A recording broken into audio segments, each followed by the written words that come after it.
ઓમ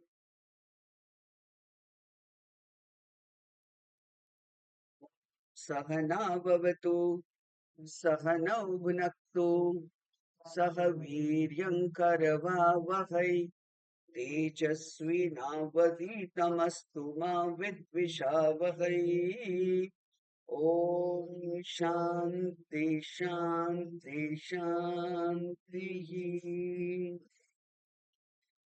ઓમ નમો ભગવતે વૈવસ્વતાય મૃત્યવે બ્રહ્મ વિદ્યાચાર્યાય નચિકેતસે ચ. ઓમ દયાકરમ દયાકારમ દાંતમ ધર્મ પ્રવર્તકમ પ્રણમામિ દયાનંદમ મદાચાર્યવરમ પરમ. ઓમ શાંતિ શાંતિ શાંતિ. હરિ ઓમ શ્રી ગુરુભ્યો નમઃ. હરિ ઓમ. કઠોપનિષદની પ્રથમ વલ્લી પ્રથમ અધ્યાય તૃતીય વલ્લી અને 14મો મંત્ર કરી રહ્યા હતા આપણે. બહુ પ્રસિદ્ધ મંત્ર છે. ઉત્તિષ્ઠત જાગ્રત પ્રાપ્ય વરાન નિબોધત શૂરસ્ય ધારા નિશિતા દુરત્યયા દુર્ગમ પથઃ તત્ કવયો વદંતી. આચાર્યો કહે છે કે આ આત્મવિદ્યાનો પથ દુર્ગમ છે, કઠિન છે. અને કેવો કઠિન છે?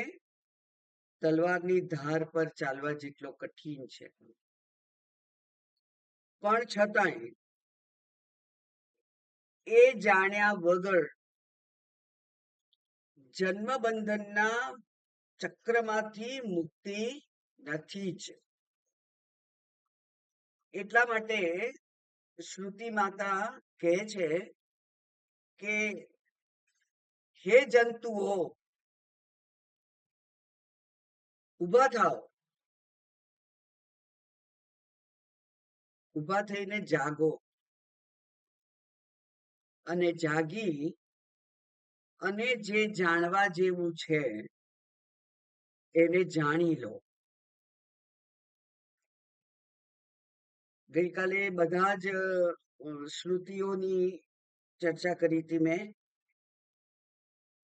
કે ઇહ ચેદ અવેદિથ અથ સત્યમસ્તિ ઇહ ચેદ નાવેદિથ અથમસ્મહતિ વિનષ્ટિ.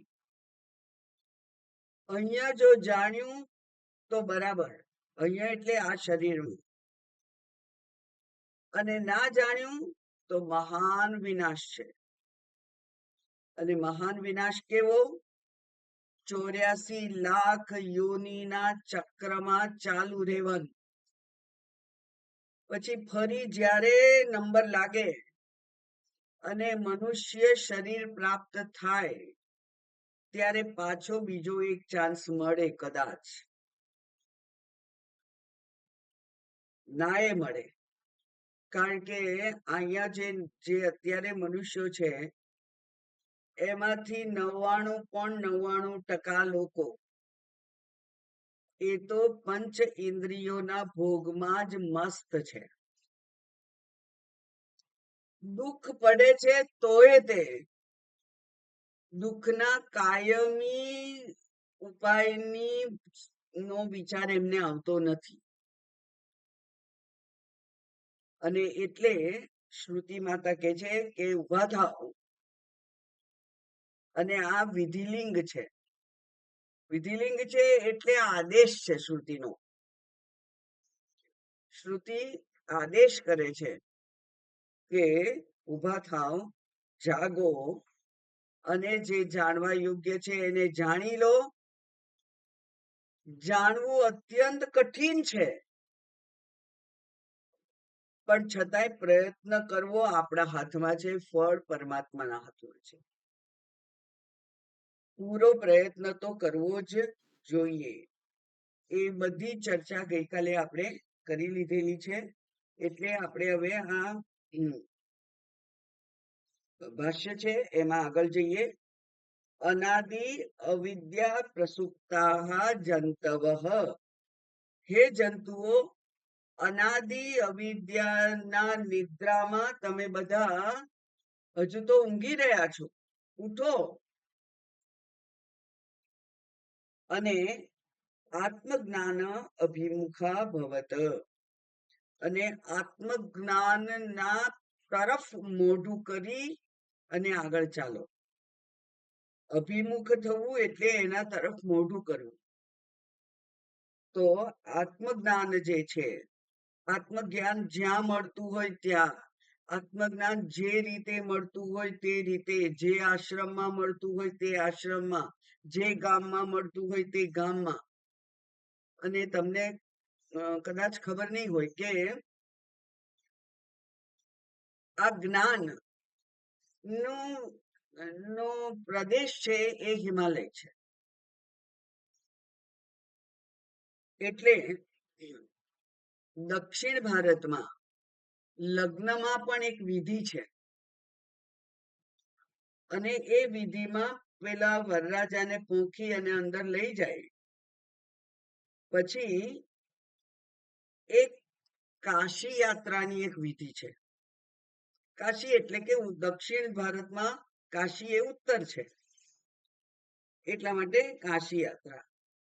અને એ તૈયાર થઈ જાય, એના પિતાજી એને કમંડળું આપે, એના કાકા એને છત્રી આપે, એના મામા એને ચપ્પલ આપે, બધા જ સગાઓ એ યાત્રા પર જવા માટે જે જે જરૂરી હોય તે બધું એને આપે.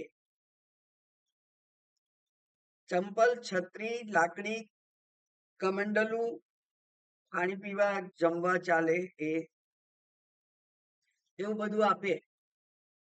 અને દીકરીનો પિતા આવી અને એને વિનંતી કરે કે ના ના ના ના, તમે ના જશો, હમણાં ના જશો. કેમ કાશી યાત્રા કેમ ઉત્તર તરફ ચાલવા માંડે? કારણ કે ઉત્તર તરફ હિમાલય છે. અને એ હિમાલયમાં આ આત્મજ્ઞાન આપનારા ગુરુઓ છે. માટે એ વ્યક્તિ એને એમ થાય કે મારે લગ્ન નથી કરવું. કોઈ એક સંત, મને નામ યાદ નથી આવતું, પણ એ લગ્ન કરવા ગયા. અને ગોર મહારાજે કહ્યું સાવધાન સાવધાન સાવધાન. રિવાજ છે, અત્યારે બોલે છે. એટલે થયું કે આ હું તો લગ્ન કરવા આવ્યો છું, આ તો મંગળ પ્રસંગ છે, અને આ શેનાથી સાવધાન થવાનું મને કહે છે? સાવધાન. અને એને અચાનક વિચાર આવ્યો કે અરે, આ લગ્ન કરું છું એટલે તો હું સંસારમાં પ્રવેશ કરું છું. કેટલી જવાબદારીઓ થઈ જાય ત્યાં તો. એટલે આ ગોર મહારાજ મને લગ્ન વિધિ શરૂ કરતા પહેલા સાવધાન સાવધાન સાવધાન કે છે. અને સાવધાન થઈ ગયા. અને લગ્નની વેદી પાસેથી ઊભા થઈ અને ચાલવા માંડ્યું.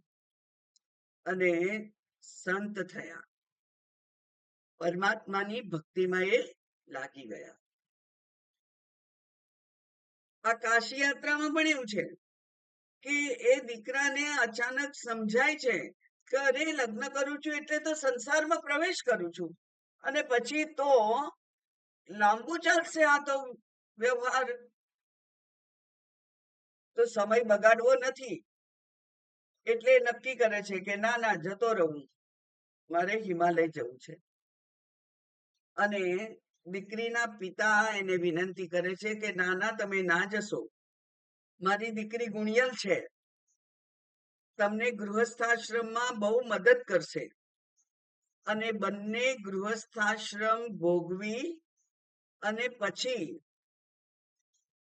સંતાનોને તેમના તેમના સ્થાનમાં ગોઠવી અને પછી બંને સાથે જજો ઉત્તરમાં કાશી. અને ત્યાં જઈ અને આત્મપ્રાપ્તિનો પ્રયત્ન કરજો. અત્યારે પણ તમને આશ્ચર્ય થશે કાશીમાં લગભગ 1 લાખ તમિલિયન અને 1 લાખ તેલુગુ લોકો છે આંધ્રપ્રદેશના. એટલે કે દક્ષિણમાં આ આત્મજ્ઞાન માટેની સમજ બહુ ઊંડી છે. એ લોકો ઘર છોડીને જતા રહ્યા છે. હવે ત્યાં કાશી રહેવા જતા રહ્યા છે. ક્યાં સુધી કાશી રહેશે? આ મરણ સુધી. મરણ કાશીમાં થવું જોઈએ. એટલે ત્યાં જઈને ભક્તિ કરે છે, ઉપાસના કરે છે, જેને જેને થોડી વધારે સમજ હોય એ જ્ઞાન માટે પ્રયત્ન કરે છે. અને આ શરીરનો મહત્તમ સદુપયોગ થાય, આ ભક્તિ માર્ગે, આત્મજ્ઞાનના માર્ગે આગળ જવાય એવો એ પ્રયત્ન કરતા હોય છે બધા જ. આખું મોટું ગુજરાતીઓનું કોઈ ટોળું નથી ત્યાં. જે હશે તે મારવાડી લોકો છે, ગુજરાતીઓ છે વેપાર કરવાના. પણ દક્ષિણ ભારતના લોકો તો ત્યાં ભક્તિ માટે જ, આત્મજ્ઞાન માટે જ સંસારમાંથી નિવૃત્તિ લઈને આવેલા છે. પાછા ઘેર ના જાય. બાળકો એમને મળવા આવતા હોય, એ પાછા ઘરે ના જાય. તો એ પ્રકારની એક અવેરનેસ છે, એક જાગૃતિ છે ત્યાં.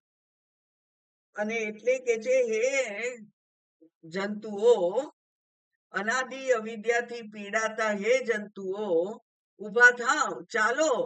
કઈ દિશામાં? આત્મજ્ઞાન અભિમુખ, આત્મજ્ઞાનની દિશામાં ચાલો. પછી જાગ્રત, જાગો. શેમાંથી જાગવાનું છે? અજ્ઞાન નિદ્રાયા, અજ્ઞાન રૂપી જે નિદ્રા છે એમાં.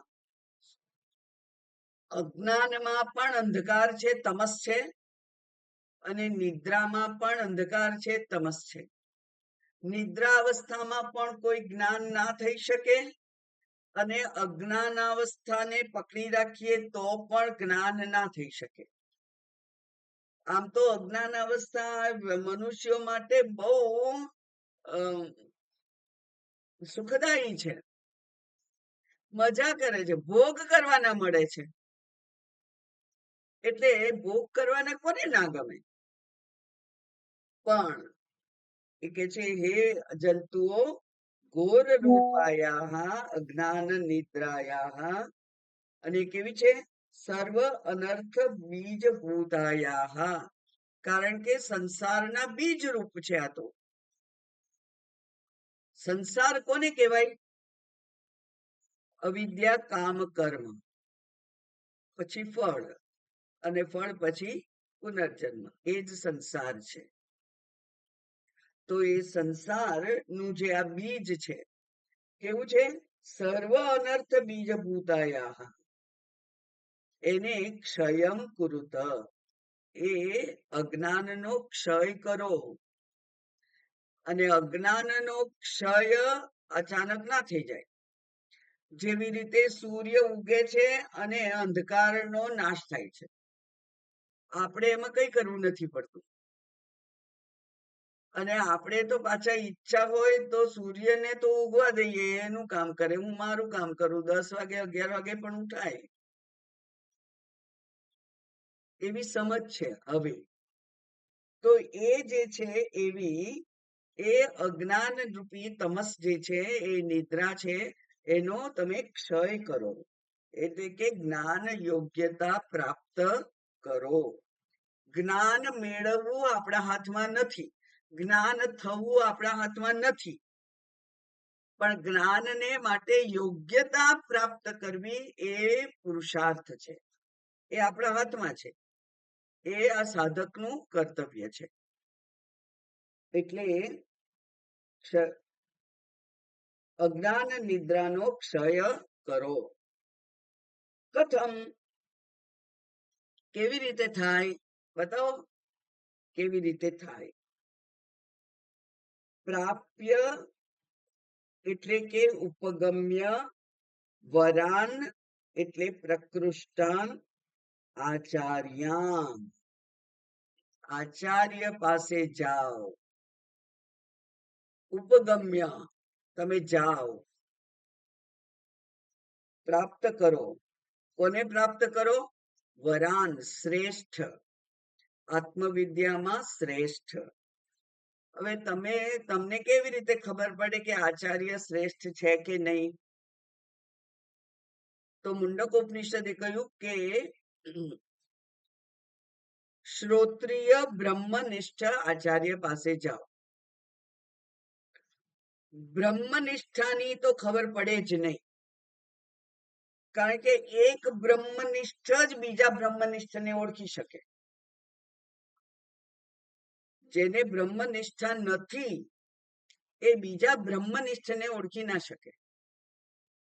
એટલે બ્રહ્મનિષ્ઠાની તમને ખબર ના પડે, મને ખબર ના પડે. શ્રોત્રિયની ખબર પડે. કેવી રીતે?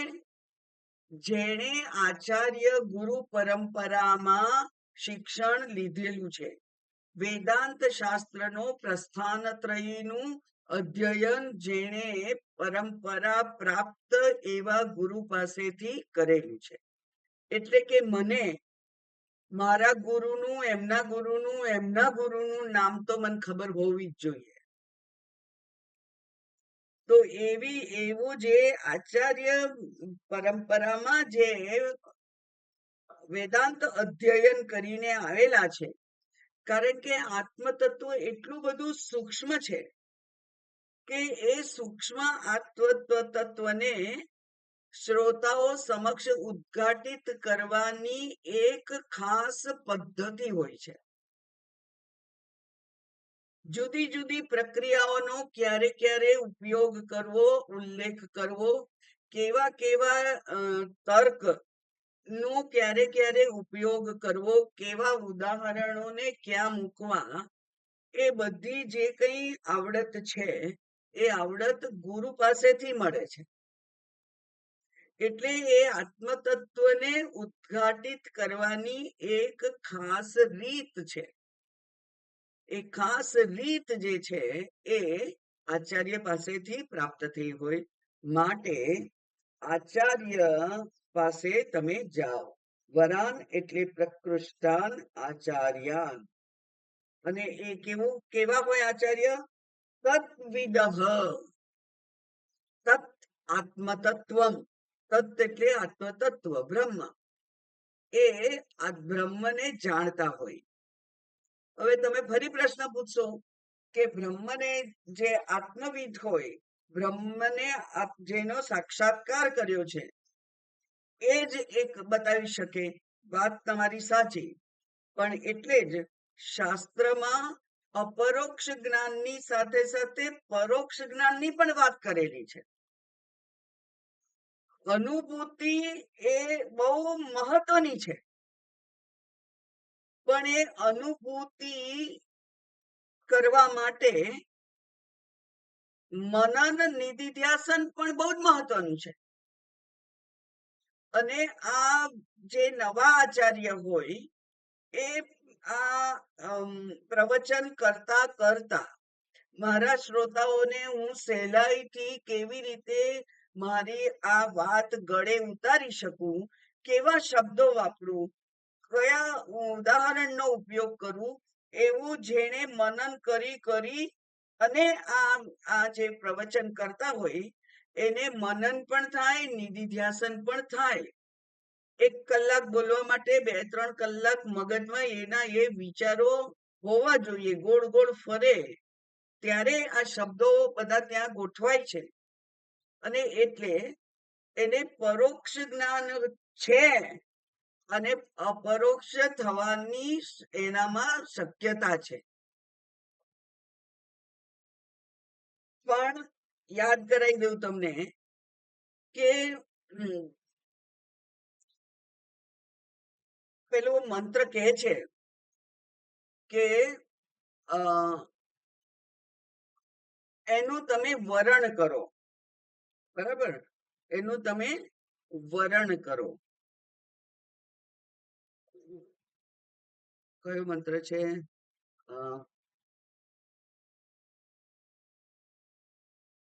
યમે વૈશ વૃણુતે તેન લભ્યઃ જે એનું વરણ કરે છે તેના દ્વારા, વરણ દ્વારા એ પ્રાપ્ત થાય છે. પણ કેવી રીતે પ્રાપ્ત થાય? તસ્યેશ આત્મા, તસ્ય તેને, તે આત્મા વરણ કરે છે. એટલે આત્મા આપણું વરણ કરે ત્યારે એ અપરોક્ષ થાય છે.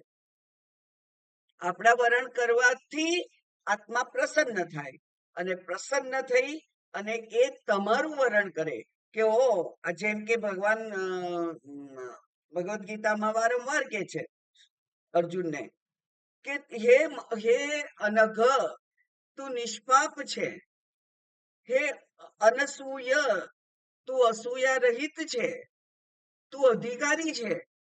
એટલા માટે તે નથી પૂછ્યું તોય હું તને આ રહસ્ય ઉદ્ઘાટિત કરું છું તારા માટે. કારણ કે અધિકારી તો એ ગુરુ જોઈ શકે છે. રામકૃષ્ણ પરમહંસ પણ પ્રવચન કરતા, ઘણા બધા યુવાનો આવતા, એમાં એક વિવેકાનંદ હતા, નરેન્દ્રનાથ. અને બધા જતા રહે પછી નરેન્દ્રને પાછો બોલાવતા અને ઓશિકા નીચે મૂકેલી અષ્ટાવક્ર ગીતા એને સમજાવતા. એટલે અધિકારી શિષ્ય છે એને આપવામાં ગુરુ કઈ ઉણપ રાખતા નથી, કઈ બાકી રાખતા નથી. ભગવાને અર્જુને ના પૂછ્યું હોય એવું કેટલું બધું ભગવદ્ ગીતામાં કહ્યું છે, જેને પૂછ્યું જ નથી, પણ છતાં એ જરૂરી છે એવું ભગવાનને ખબર હોય એટલે એ ભગવાને કહ્યું છે. એટલા માટે કેવા તદ્વિદઃ, એ બ્રહ્મને જાણનાર, અપરોક્ષ કે પરોક્ષ નું મહત્વ વિદ્યાર્થી માટે નથી, શ્રોતા માટે નથી. શ્રોતાને તો ઉપનિષદના શબ્દોને યોગ્ય રીતે ઉદ્ઘાટિત કરી અને એની બુદ્ધિમાં એ શબ્દો અને એ શબ્દો દ્વારા જે લક્ષણાવૃત્તિથી જ્ઞાન છે એ જ્ઞાન એની બુદ્ધિમાં ઉપસ્થિત થાય એવો પ્રયત્ન ગુરુ કરે. એટલે કહ્યું તદ્વિદઃ. અને એમના દ્વારા તદ ઉપદિષ્ટમ, એમના દ્વારા જે ઉપદેશ કરાય એ કેવો હોય તો કે છે સર્વ અંતરાત્મા સર્વાંતરમાત્માનમ અહમસ્મિ ઇતિ.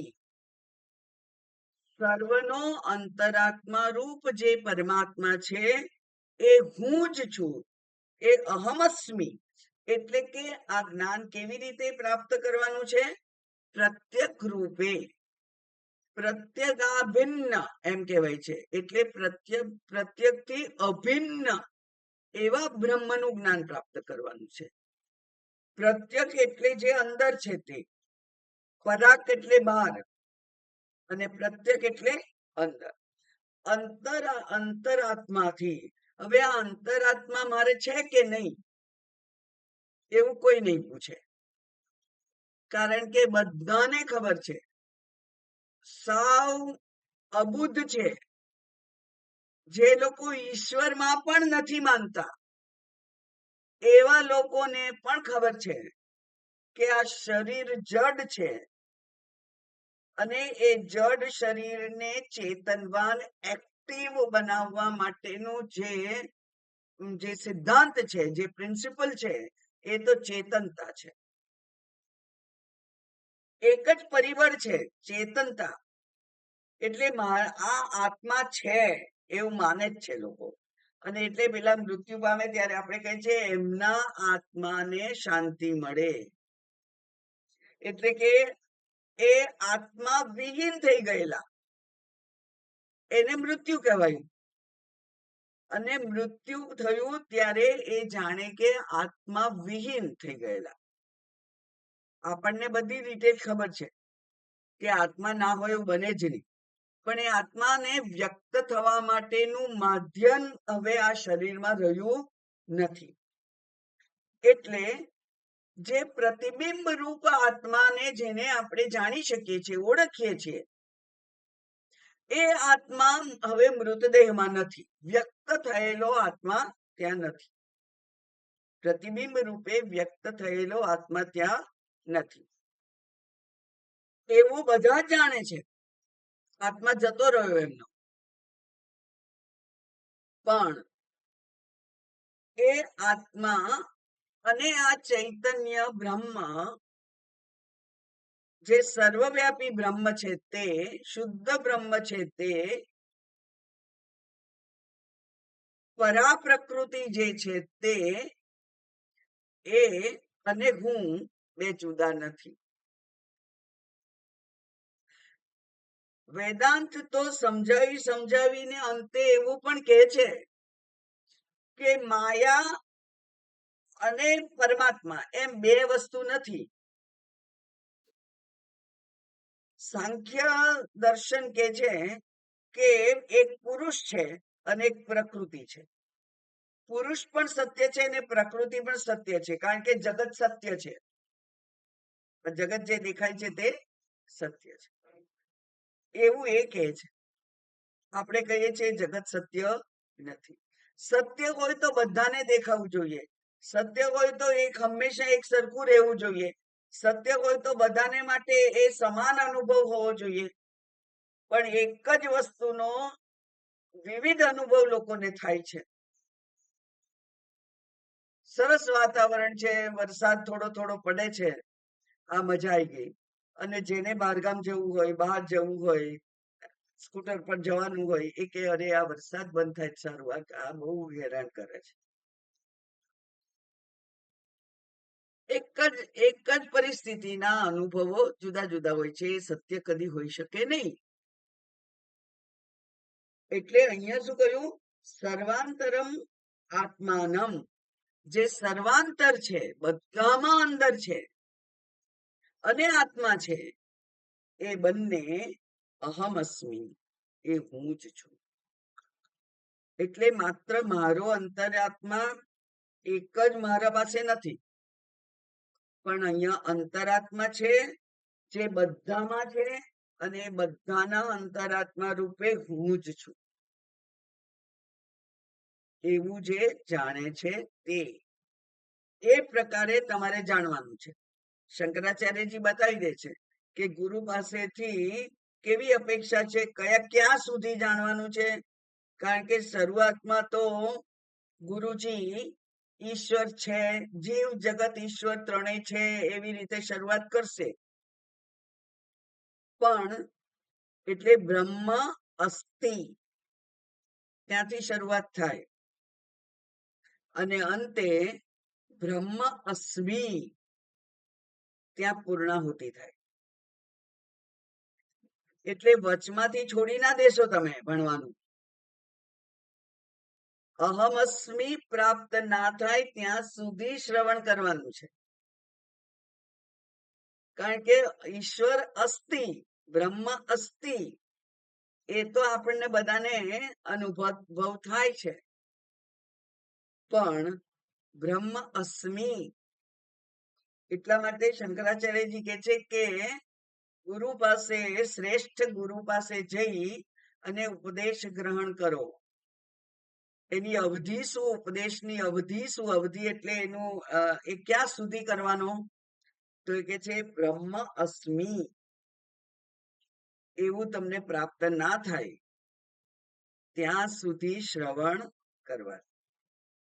એટલે સર્વાંતરમ આત્માનમ અહમસ્મિ ઇતિ નિબોધત,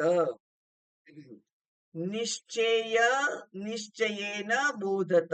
બોધત એટલે ગ્રહણ કરો, બોધ ગ્રહણ કરો. કેવો? નિશ્ચયેન, ગ્રહણ કરો જ. એટલે કે અહમ અસ્મિ જ્યાં સુધી પ્રાપ્ત ના થાય ત્યાં સુધી શ્રવણ કરવાનું. ક્યાં સુધી? આ સુક્તે આ મરણે, બરાબર, ઊંઘ ના આવી જાય ત્યાં સુધી, અને મૃત્યુ ના થાય ત્યાં સુધી શ્રવણ કરવા. અચ્છા.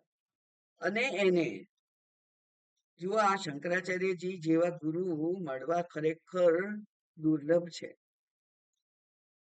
આ તમને સીધું સ્પષ્ટ અત્યારે સ્પષ્ટ થઈ ગયું કે નહીં આ વાક્યથી? કે સ્પષ્ટ થઈ ગયું? છતાંય કે છે નહીં ઉપેક્ષિતવ્યમ, એની ઉપેક્ષા ના કરશો. હકારાત્મક આદેશ પણ આપ્યો અને નકારાત્મક તમને શું કહેવાય એને ચમકી પણ આપી કે એની ઉપેક્ષા ના કરશો. આજે ક્લાસમાં નથી જવું, ના ના ના, નહી ઉપેક્ષિતવ્ય, એની ઉપેક્ષા કરશો નહીં. એટલે આ જ્ઞાન પ્રાપ્ત થાય એવો જો ક્યાંય પણ શક્યતા હોય તો ત્યાં જવાનું જ હોય.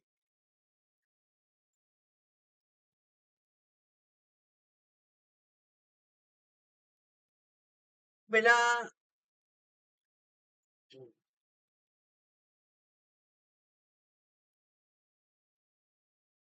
દયાનંદ સ્વામીજીના ગુરુજી કોણ? ચિન્મયાનંદજી. ચિન્મયાનંદજી ઋષિકેશ ગયા, પત્રકાર હતા, ઋષિકેશ ગયા અને એમનું જે મેગેઝિન હતું એનું હાઇપોથિસિસ કહેવાય જેને, પહેલા એમણે અનુમાન કરી લીધેલું એ લોકોએ કે આ બધા સાધુઓ જે છે એ પરોપજીવી છે. આ સંસાર ઉપર, સમાજ ઉપર બોજો છે, કારણ કે લાખોની સંખ્યામાં છે, કશું ઉત્પાદન કરતા નથી, નોકરી ધંધો કરતા નથી, કોઈ કામ કરતા નથી અને ખાય છે તો ખરા. એટલે સમાજ ઉપર એ બોજો છે એવું એમણે કન્ક્લુઝન કરી લીધેલું, હાઇપોથિસિસ. અને પછી એને સિદ્ધ કરવા માટે, તપાસ કરવા માટે ચિન્મયાનંદજીને મોકલેલા. અને ચિન્મયાનંદજી ગયા ઋષિકેશ. કોઈકને પૂછ્યું કોને મળું? મોટા મોટા સંતો, મોટા મોટામાં મોટું નામ હતું શિવાનંદ સ્વામીજીનું, શિવાનંદ આશ્રમના શિવાનંદ સ્વામીજી. શિવાનંદ સ્વામીજીને મળ્યા. શિવાનંદ સ્વામીજીએ પણ તરત અપોઇન્ટમેન્ટ ના આપી એમને. એ કે છે હું બિઝી છું, બિઝી છું, બિઝી છું. એક દિવસ રહ્યા, 2 દિવસ રહ્યા, ત્રીજા દિવસે એમનો ધીરજનો અંત આવ્યો, કારણ કે એમને પણ 3-4 દિવસ માટે મોકલ્યા હશે. એટલે ઓફિસમાં ફોન કર્યો ત્યારે તો આમ ડાયલ કરી અને પેલો કોલ માંગવાનો ને પછી ફોન મળે ને એવું બધું હતું. એટલે એમણે ફોન કર્યો કે હું મારું કામ હજુ થયું નથી, એટલે હું હજુ 2 દિવસ પછી આવીશ. એમ કરી શિવાનંદ સ્વામીજી અંતે અપોઇન્ટમેન્ટ આપી, વાતો કરી. એટલી બધી સરસ સરસ વાતો થઈ ત્યાં કે ચિન્મયાનંદજીનું આખું માનસ બદલાઈ ગયું. અત્યંત બુદ્ધિશાળી વર્ગનો માણસ છે, એનું માનસ બદલાઈ ગયું. અને એને થયું કે ઓ મારે આ વિદ્યા પ્રાપ્ત કરવી છે. અને એને ઓફિસમાંથી એક્સટેન્શન લયા કર્યું, 2 દિવસ પછી આવીશ, 2 દિવસ પછી આવીશ, 2 દિવસ પછી આવીશ. અને શિવાનંદ સ્વામીજીને કહે છે કે મારે આ વિદ્યા પ્રાપ્ત કરવી છે. શિવાનંદ સ્વામીજી કહે છે કે હું નથી કરાવવાનો, હું ભણાવતો નથી, હું તો સેવા કામ કરું છું. ડોક્ટર હતા ને, બહુ સેવા કરતા. એટલે હું સેવા કામ કરું છું, તું તપોવન મહારાજ પાસે જા, ઉત્તર કાશી, એ તને ભણાવશે. અને પાછા ગયા કેરલા, નોકરી છોડી દીધી અને પાછા આવ્યા. અને પછી ઉત્તરકાશી ગયા. ઉત્તરકાશીમાં તપોવન મહારાજને મળ્યા ત્યારે તપોવન મહારાજ ને કહ્યું કે મારે આ જે બ્રહ્મ વિદ્યા છે, મારે આ વેદાંત શાસ્ત્ર છે એ ભણવું છે આપની પાસેથી. તો તપોવન મહારાજ પણ પરીક્ષા લીધા વગર એમને રાખે એમ હતા નહીં. એટલે કે છે કે તું શિવાનંદ સ્વામી પાસેથી ચિઠ્ઠી લાવ્યો છે? તે વખતે આપણી આવી રીતે કાર બારનો રસ્તો નહોતો, જંગલોમાંથી ચાલતા ચાલતા જવાનું હતું. 6-7 દિવસે પહોંચાય. અત્યારે 6-7 કલાક થાય છે, ત્યારે 6-7-8 દિવસે પહોંચાતું હશે ચાલતા ચાલતા. એ પહોંચ્યા, કે છે ચિઠ્ઠી લાવ્યો છે? તો કે ના, જા ચિઠ્ઠી લઈ આવી ગયા. એટલે પાછા આવ્યા. તપોવન મહારાજના શિષ્ય કે છે કે સ્વામીજી, આ ચિઠ્ઠી વાળું કેમ તમે ગોઠવ્યું? કે આવું ક્યારેક જોયું, સાંભળ્યું નહોતું. એટલે કે છે કે અધિકારી હશે, જિજ્ઞાસા હશે તો પાછો આવશે, અને નબળી જિજ્ઞાસા હશે તો જતો રહેશે પાછો. અને મારે તો એ જ જોઈએ છે, જિજ્ઞાસુને હું આપું, અધિકારીને હું વિદ્યા આપું. અધિકારી તો નબળું હોય તો હું વિદ્યા ના આપું. એટલે પાછા મોકલે એમને. શિવાનંદ સ્વામીજી પાસે પાછા ગયા અને કે છે કે સ્વામીજી, એમણે કહ્યું કે મને ચિઠ્ઠી આપો. એટલે સ્વામીજી જરાક હસ્યા અને શિષ્યને કે છે કે જાઓ કાગળ લઈ આવો, સહી કરી અને આપી એમને. અને લઈને પછી પાછા ગયા. 6-7 દિવસ જવાના, 2-4-5 દિવસ આવવાના, બીજા 6-7 દિવસ જવાના, અને સખત પરિશ્રમ અને કર્યો. અને ત્યારે શિવાનંદ સ્વામીજીના શિષ્યએ પૂછ્યું કે આવું કેમ સ્વામીજી? એ કે છે કે ભાઈ, અધિકારીત્વ જાણ્યા વગર થોડી આ વિદ્યા અપાય. એટલે એને પાછા મોકલ્યા. પછી ત્યાં જઈને એ ભણ્યા. તપોવન મહારાજ પાસેથી એમણે વિદ્યા પ્રાપ્ત કરી. એટલે એ વિદ્યાની જો તમને કિંમત સમજાય તો ઉપેક્ષા કરવા જેવી નથી. કારણ કે અહીંયા શાસ્ત્રમાં જ ફળશ્રુતિ પણ આપેલી જ હોય છે કે જો તમે આ વિદ્યા પ્રાપ્ત કરશો તો સંસારમાંથી મુક્તિ થઈ જશે, જન્મ મરણના બંધનમાંથી મુક્તિ થઈ જશે, આત્યંતિક મુક્તિ થઈ જશે, ફરી શરીર લેવાનું જ નહીં રહે, વગેરે કેટલી બધી જગ્યાએ ફળશ્રુતિ આપેલી હોય છે. હવે તમને એ ફળમાં જો ઈચ્છા હોય, આકાંક્ષા હોય, તો પછી એના માટે જે કઈ તપશ્ચર્યા કરવી પડે એ કરવી જોઈએ. કારણ કે ફળ એટલું મહાન છે, એટલું બધું ચમકદાર છે એ ફળ, કે એની ઉપેક્ષા થઈ શકે નહીં. એટલે કે છે કે ન ઉપેક્ષિતવ્યમ. શંકરાચાર્યજી કે છે કે આની ઉપેક્ષા કરવા જેવી નથી. ઇતિ શ્રુતિ અનુકંપયા આહ માતૃવત. એ પ્રમાણે શ્રુતિ માતૃવત આ જે જ્ઞાન છે એના વિશે કહ્યું છે એને. એટલા માટે, કારણ કે શ્રુતિ કઈ છે? ઉત્તિષ્ઠત જાગ્રત પ્રાપ્ય વરાન નિબોધત. પછી ન ઉપેક્ષિતવ્યમ એવું ગુરુજીએ કહ્યું, શંકરાચાર્યજીએ. પણ શ્રુતિ માતાએ તો આપણને કહ્યું છે. એટલે કે છે કે અત્યંત અનુકંપા છે. બધા જ્ઞાનીઓનું એક ગુણ છે અનુકંપા. અનુકંપા એટલે નિસ્વાર્થ પ્રેમ, કરુણા. બિચારા આ જે લોકો છે આજુબાજુમાં, બિચારા સમજતા નથી. મારી પાસે એમને જે રોગ છે એની દવા છે, પણ બિચારા આવતા નથી.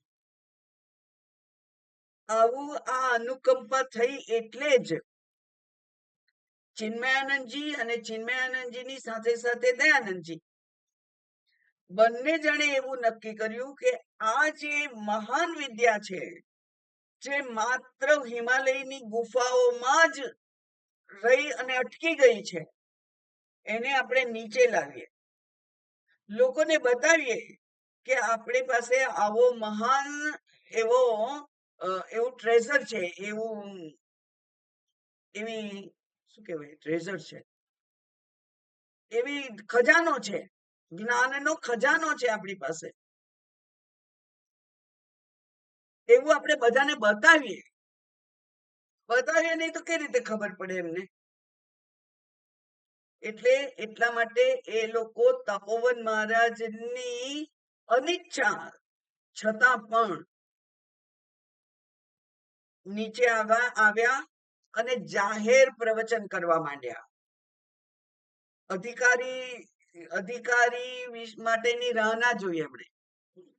અધિકારી એમાંથી ઉપસી આવશે અને એ લોકો આપણી પાસે આવશે. પછી એક વખત બધાને ખબર તો પાડીએ કે મારી પાસે આવું રત્ન છે, જુઓ. એટલે ચોપાટીમાં જ્યારે ચિન્મયાનંદજીની જાહેર પ્રવચન થતા ત્યારે 25,000 લોકો ભેગા થતા મુંબઈમાં. એમણે આ જ્ઞાન બધાને માટે ખુલ્લું મૂકી દીધું. પછી એમાંથી જેને જિજ્ઞાસા થાય અને જેની તૈયારી હોય એ એમની પાસે આવે અને પછી આશ્રમમાં ભણવા જાય. એટલે સામાન્ય જનતાને પણ આ જે પ્રવચનની સિસ્ટમ જે છે ક્યારથી ચાલુ થઈ? ચિન્મયાનંદજી. એના પહેલા તો હતી જ નહીં. આ જ્ઞાન ગોપાયેલું હતું, રહસ્ય હતું હિમાલયમાં. પણ ચિન્મયાનંદજી અને તપોવનજી મહારાજે બહુ આનાકાની કરી ત્યારે કહ્યું તારે જે કરવું એ કર. એમ કહ્યું જ નહીં કે હા હા તું કરા, એવું તો કર્યું જ નહીં. પહેલા તો ના જ પાડી કે આ અધિકારી ના હોય એને મળે જ નહીં. ચિન્મયાનંદજીનો બહુ આગ્રહ થયો. ગુરુજી સાથે ખૂબ આગ્રહ કર્યો એમણે. અને ત્યારે એમણે એમ કહ્યું કે તારે જે કરવું એ કર. આપણે તારે જે કરવું એ કર એવું ક્યારે કહીએ છીએ? જ્યારે પૂરી સંમતિ ના હોય ત્યારે. હે ને? સંમતિ નથી આપવી પણ ના નથી કહી શકાતું, એટલે પછી કહીએ જા તાર જે કરવું એ કર. એટલે એવી પોતાના ગુરુની અસંમતિ હતી તોય તે આ જ્ઞાન આપણા સુધી આવ્યું. એટલે ચિન્મયાનંદજીનો તો જેટલો આભાર માનીએ એટલો ઓછો છે. નહીં તો આ જ્ઞાન આપણા સુધી આવત નહીં. તો એ શ્રુતિ એ અનુકંપા છે. આપણે વાત કરતા હતા અનુકંપાની. એમને કરુણા થઈ કે આટલું સુંદર જ્ઞાન છે આપણી પાસે અને લોકોને ખબર નથી. માટે બધાને હું ખબર પાડું કે હા, ઉપનિષદમાં આવું જ્ઞાન છે, ભગવદ્ ગીતામાં આ જ્ઞાન છે. અને એટલે તમે જો જૂના મહાત્માઓના બધા લાઈફ વાંચો તો ખબર પડે કે આ જ્ઞાનની ચર્ચા થતી હતી. પણ ક્યાં થતી હતી? વિદ્વાનોમાં અંદર અંદર ચર્ચા થતી હતી. જેને જેને ખબર હતી એ બધા અંદર વિદ્વત સભા થતી હતી. એમાં ચર્ચા થાય. એમાં સામાન્ય લોકોને માટે કશું નહોતું. સામાન્ય લોકોની ભાષામાં સમજાવનાર આ ચિન્મયાનંદજી. એના પહેલા હતા થોડાક લોકો, કેટલાક, પણ એ જાય અને કોઈ એમને પૂછે જેને કંઈક થોડી ખબર હોય એના માટે એ કંઈક કહેતા હતા, બાકી મૌન રહેતા હતા. એટલે શ્રુતિ અનુકંપયા માતૃવત આહ. કેમ એવું કર્યું? તો કે છે અતિ સૂક્ષ્મ બુદ્ધિ વિષયત્વાત અજ્ઞેયસ્ય. આ અજ્ઞાન છે. આ વિષય બહુ જ્ઞેય નથી, જાણી શકાય એવો નથી. કેમ? કારણ કે અત્યંત સૂક્ષ્મ બુદ્ધિ એના માટે જરૂરી છે. સ્થૂળ એટલે ગઈકાલે કહ્યું તું મેં કે આ અતિ સૂક્ષ્મ બુદ્ધિ કેવી રીતે આવે?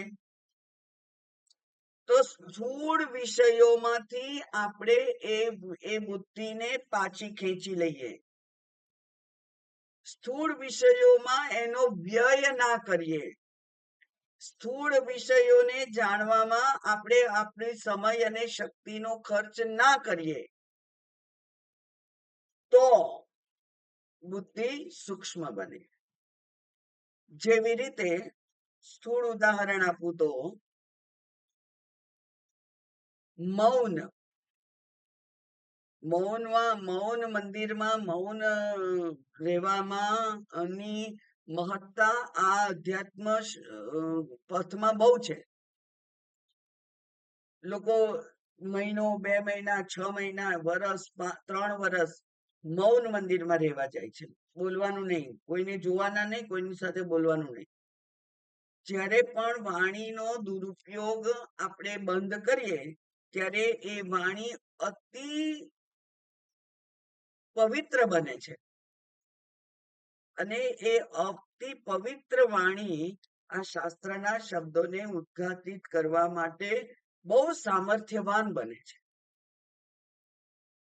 એમ આ જે આપણી બુદ્ધિ છે, બુદ્ધિ એટલે બધા જ અંગો, જ્ઞાનેન્દ્રિયો અને મન, બુદ્ધિ બધા જ. એ બુદ્ધિ અતિ સૂક્ષ્મ જ્યારે હોય ત્યારે આ આત્મતત્વને સમજી શકાય એમ છે. કારણ કે જે અતિ વ્યાપક છે એને સમજવું અત્યંત અઘરું છે. સ્થૂળ વસ્તુ સમજવી સહેલી છે, પણ અતિ વ્યાપક છે જે, એને સમજવું બહુ અઘરું છે. સૂક્ષ્મ બુદ્ધિનું કામ છે. અને એટલે સૂક્ષ્મ બુદ્ધિ ક્યારે થાય? જ્યારે આપણે સ્થૂળ વિષયોના ચિંતનમાંથી નિવૃત્ત થઈએ. સ્થૂળ વિષયનું ચિંતન એટલે કે સ્થૂળ ઇન્દ્રિય ભોગના જે વિષયો છે એમાંથી આપણે સાપેક્ષ નિવૃત્ત થઈ જઈએ ત્યારે. એટલા જ માટે આ વિદ્યા ખાસ કરીને સંન્યાસીઓ માટે છે. જે સંન્યાસી થઈ ગયા છે, જેણે સંસાર છોડી દીધો છે, જેણે ગૃહસ્થાશ્રમનો ત્યાગ કર્યો છે, એને પછી ઘર ચલાવવાની, પત્નીની, પતિની, બાળકોની કોઈ ચિંતા રહેતી નથી. કમાવાની કોઈ ચિંતા રહેતી નથી. એકલું એક પેટ હોય ગમે તેમ ભરાઈ જાય. એટલે એને પછી બીજી ચિંતા રહેતી નથી.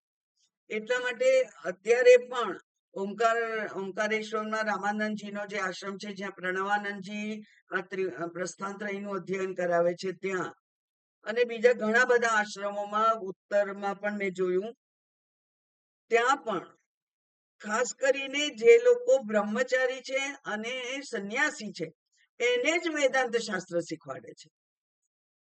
કારણ કે એને જ આ વસ્તુ ગળે ઉતરે. શું ગળે ઉતરે?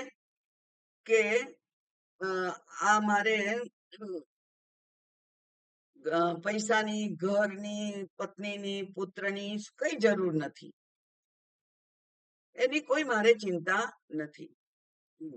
એવું એને જ સમજણ પડે. એટલા માટે કે છે કે અતિ સૂક્ષ્મ બુદ્ધિ વિષયત્વાત અજ્ઞેયસ્ય વાત જ્ઞેયસ્ય જ્ઞેયસ્ય એટલે જે જાણવાનો વિષય છે એ અતિ સૂક્ષ્મ છે, અને એટલે સૂક્ષ્મ બુદ્ધિની જરૂર પડે છે. કિમ ઇવ સૂક્ષ્મ બુદ્ધિ, આ સૂક્ષ્મ બુદ્ધિની જ કેમ જરૂર પડે છે? કિમ ઇવ સૂક્ષ્મ બુદ્ધિ, સૂક્ષ્મ બુદ્ધિ જ કેમ જરૂરી છે? ઇતિ ઉચ્યતે. એના માટેનો જવાબ છે. શું જવાબ છે? ક્ષુરસ્ય ધારા. ધાર એટલે એનો એનો શું કહેવાય? ધાર એટલે ધાર, ગુજરાતીમાં ધાર જ કહેવાય છે. ક્ષુર, ક્ષુર એટલે તીક્ષ્ણ બનાયેલી. અગ્રમ, અગ્રમ. નિશિતા, નિશિતા એટલે તીક્ષ્ણીકૃતા, જેને તીક્ષ્ણ બનાવેલી છે એવો જેનો અગ્રભાગ છે, જે અગ્રભાગ એટલે ધાર છે તે તીક્ષ્ણીકૃતા. દુરત્યયા, દુરત્યયા એટલે દુઃખેન અત્યયઃ યસ્યાહ સા દુરત્યયા. દુઃખેન અત્ય એટલે દુઃખથી જેના ઉપર ચાલી શકાય. બરાબર. દુઃખેન અત્યયઃ એટલે એને ક્રોસ કરવું. દુઃખેન અત્યયો, જેને પ્રાપ્ત કરવું, જેને સુધી પહોંચવું એ દુઃખદાયક છે. એટલે સુખથી નથી, ત્યાં દુઃખ છે. એટલે કે પરિશ્રમ કરવો પડે. કેવો પરિશ્રમ? ત્યાગનો પરિશ્રમ કરવો પડે. એવું જે છે તે વિચાર બધામાંથી આપણી બુદ્ધિને આપણે જ્યારે સંકેલી લઈએ ત્યારે એક વિષય ઉપર વિચાર થઈ શકે.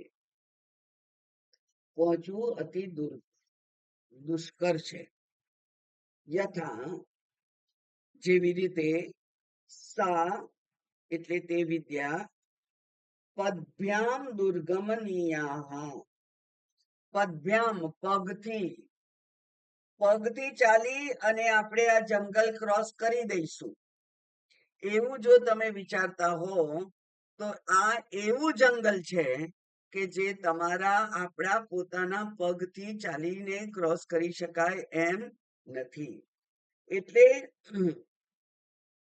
જે પગથી ક્રોસ ના કરાય, પગથી એટલે કે આપણી પાસે જે ઇન્દ્રિય શક્તિ છે એ ઇન્દ્રિય શક્તિથી આ ક્રોસ કરી શકાય એમ નથી. કેમ? આપણને ખબર છે કે આ જે બ્રહ્મ તત્વ છે એને આપણે કહીએ છીએ ઇન્દ્રિયાતીત છે.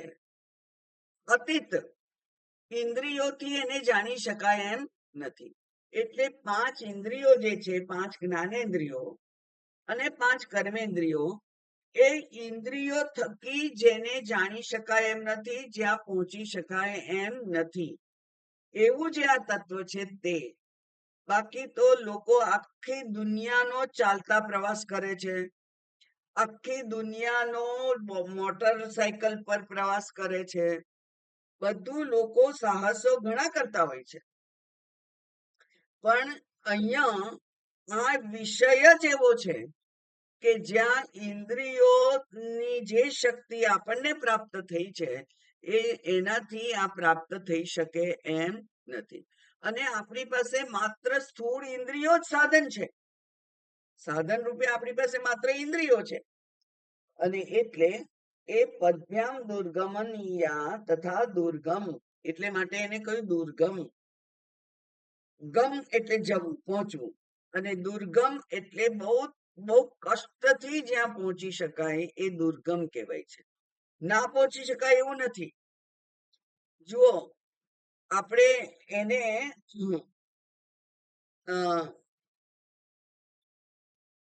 દુરત્યયા એવું કહ્યું. દુઃખેન, દુઃખથી તો પહોંચી શકાય, બરાબર, પણ જેને કહેવાય અકલ્પનીય, તો કલ્પના જ ના થાય. પણ દુષ્કલ્પનીય, દુઃખથી એટલે કે કલ્પના કરાય, પણ એ કલ્પના કરવા માટે ઘણો પ્રયત્ન કરવો પડે. એવા જે કેટલાક શબ્દો છે એની અહીંયા વાત છે. એટલે દુઃસંપાદ્યમ ઇતિ એતત. પથઃ, પથઃ એટલે પંથાનમ, પથ રસ્તો. તત, તત એટલે તમ જ્ઞાન લક્ષણમ માર્ગમ, એ જે જ્ઞાન લક્ષણા જે માર્ગ છે, જ્ઞાન જેનો વિષય છે, જ્ઞાન પ્રાપ્તિ એ જ એકમાત્ર ઉપાય છે. એ જ્ઞાનનો માર્ગ એ કેવો છે? દુર્ગમ છે. એવું કવયઃ, કવિઓ, કવિ એટલે મેધાવિનઃ, એટલે કે જ્ઞાની આચાર્યો. જે મેધાવી આચાર્યો છે, જ્ઞાની આચાર્યો છે, એ એવું કે છે કે આ પથ અતિ દુર્ગમ છે, દુરત્યયા છે, એની સુધી પહોંચી શકાય એમ નથી. કેમ એવું છે? એટલે શંકરાચાર્યજી એમની જે ક્લોઝિંગ રિમાર્ક જેને કહેવાય, છેલ્લા શબ્દો શું કે છે? જ્ઞેયસ્ય, જ્ઞેય જે વિષય છે, જ્ઞેય વિષય શું છે? આત્મા. અને આત્મા કયો આત્મા? અહમ. મને જાણવું છે, મારે મને જાણવું છે. બરાબર, મને જાણવો છે. એ જે સ્વરૂપ ને મારા પોતાના સ્વરૂપનું જે જ્ઞાન છે એ વિષય છે. મારે મારા સ્વરૂપને જાણવું છે. હું મારા રૂપને બરાબર જાણું છું. હું મારી ઉપાધિને બરાબર જાણું છું. અને મારી ઉપાધિથી આગળ કંઈક હોય એવી મારી કલ્પના ક્યારેય થતી નથી. જ્યાં સુધી આ શાસ્ત્ર શીખવાડતું નથી કે તું તારી જાતને પૂછ કે તું કોણ છે, હું એમ આઈ. એ હું એમ આઈ એ તો આ રમણ મહર્ષિ જેવા મહાન આત્માઓએ જ્યારે આપણને આ શબ્દ આપ્યો ત્યારે ખબર પડી કે મને હું કોણ છું એ જે ખબર હતી એ ખોટી હતી. એ ખોટી છે. માટે મારે જાણવાનું છે કે હું કોણ છું.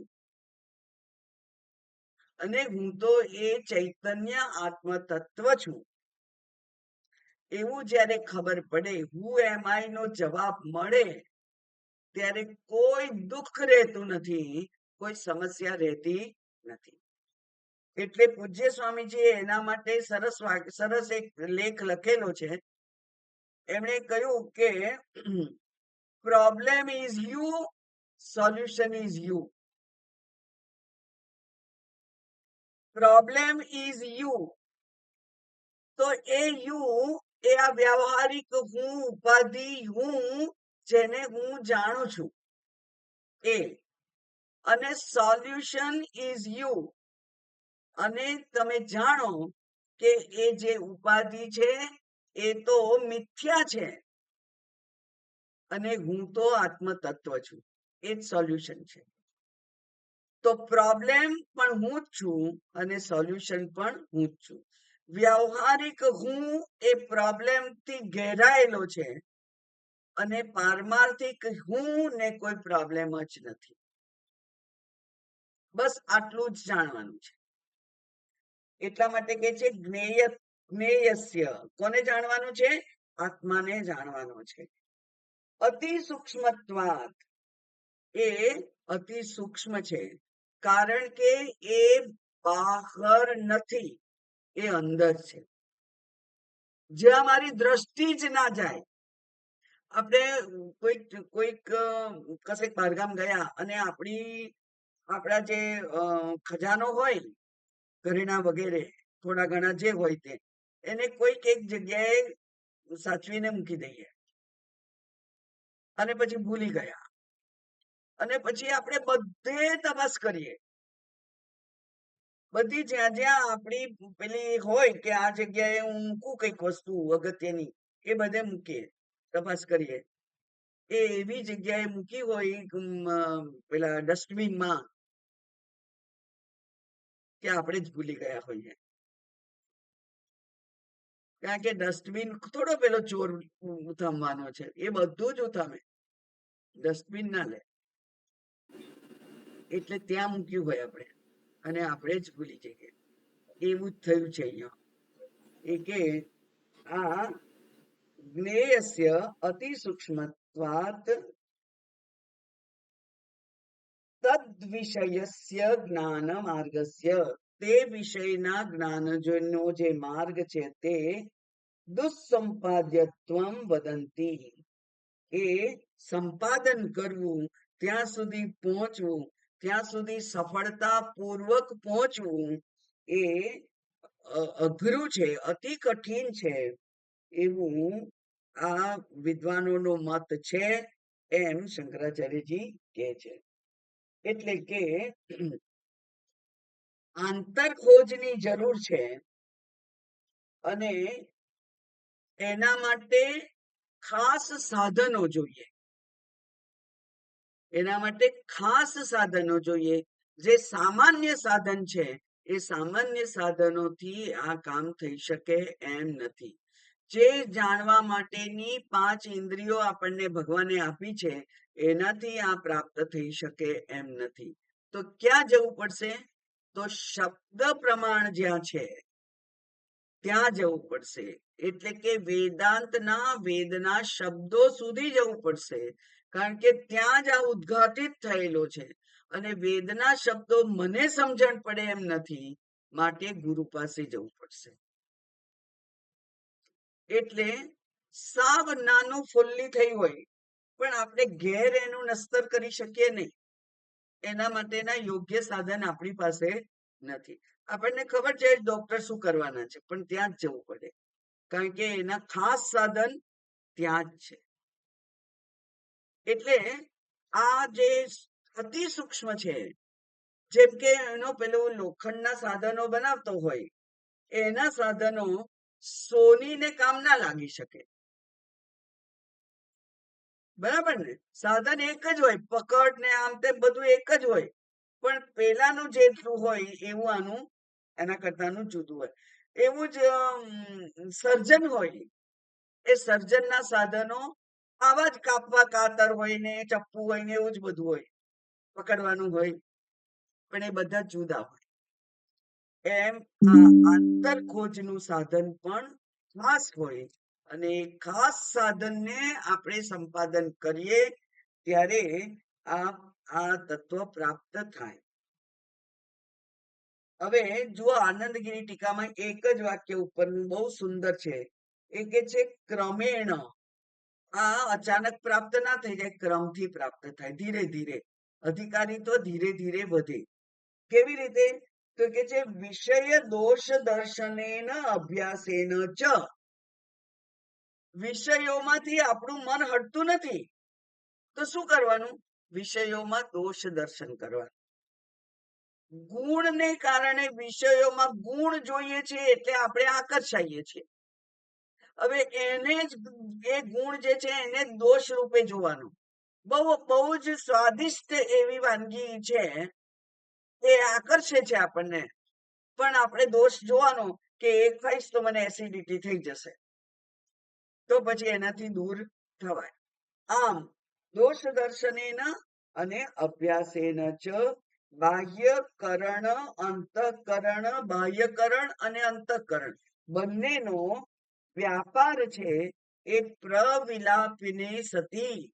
એનો વિલાપન કરીએ, લય કરીએ, ત્યારે જ આ સિદ્ધ આત્માની સિદ્ધિ પ્રાપ્ત થાય છે.